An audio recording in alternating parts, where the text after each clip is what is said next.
Because the House has summoned the Minister of Health, Korle-Bu, to appear before it on Thursday, November 9, 2023, over the closure of the renal unit of the Korle-Bu Teaching Hospital. Although reports suggest that the minister has ordered an immediate reopening of the department, the lawmakers say he must apprise them on measures taken by the government towards addressing challenges that led to its closure and the surge in cases of kidney-related diseases. Citi News' Niaikwe Okai reports.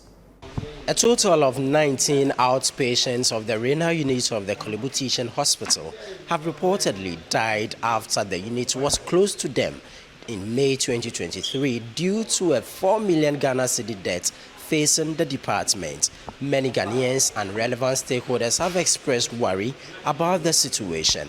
During proceedings in Parliament on Thursday, the lawmakers also expressed concern, demanding the presence of the Minister of Health, Korle-Bu, before the House to apprise legislators on measures taken by the government towards addressing the challenge. It is imperative that the renal unit outpatient department is promptly reopened and the approved 380 Ghana cedis fee charge is reinstated. Mr. Speaker, I therefore call on this House, with your guidance, to call the Minister responsible for health to come to this House and clarify why the outpatient department of renal unit of Korle-Bu Teaching Hospitals remains closed and what measures have been instituted to ensure that the facility is reopened as soon as possible. Mr. Speaker, I plead with this House to rally behind me in calling on government to consider absorbing the full cost of dialysis for Ghanaian patients, or at the very least, absorb whatever the difference beyond the 380 Ghana cedis. This will help alleviate the financial strain on patients and ensure timely access to life-saving dialysis treatment. Mr. Speaker, the Minister of Health and the hospital administration must, as a matter of priority, address this situation. The denial of essential healthcare services is a severe violation of patients' rights and a breach of public trust.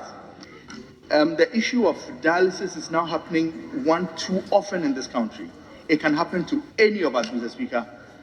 I would want that, I would plead with this House, per the recommendations of our ranking member, government should look at the possibility of funding the healthcare on dialysis. It is not something government cannot do.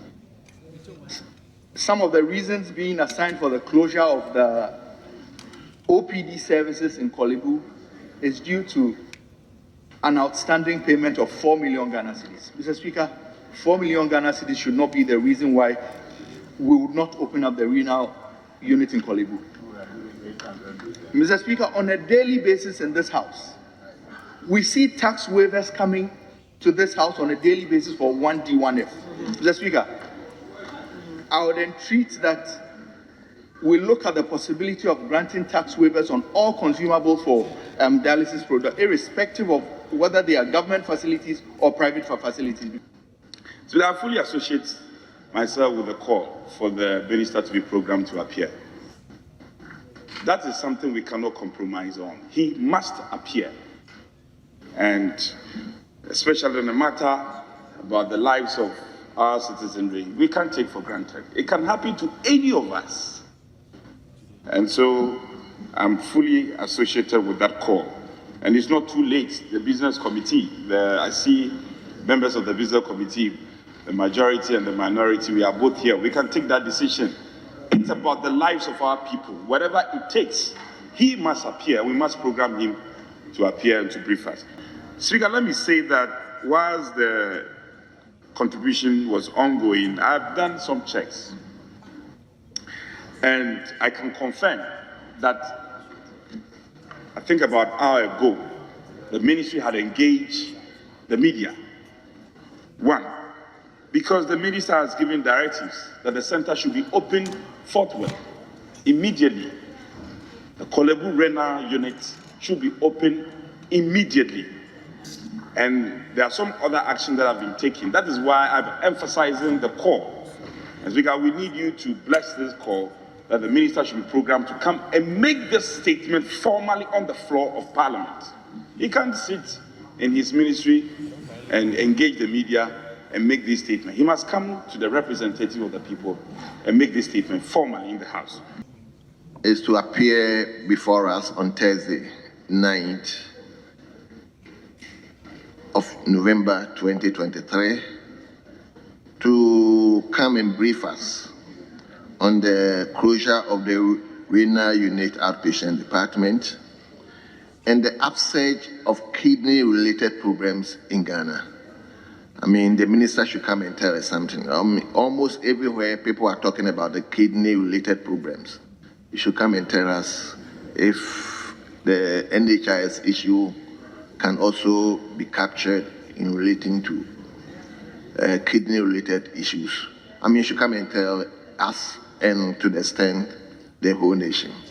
So that is my directives. Members of Parliament also reacted to the conflict between Hamas and Israel and called for a ceasefire in order to help save the lives of vulnerable citizens. The present situation has come to the point when the world, including free citizens everywhere, are saying that if there is going to be a retaliation, there must be a limit to it.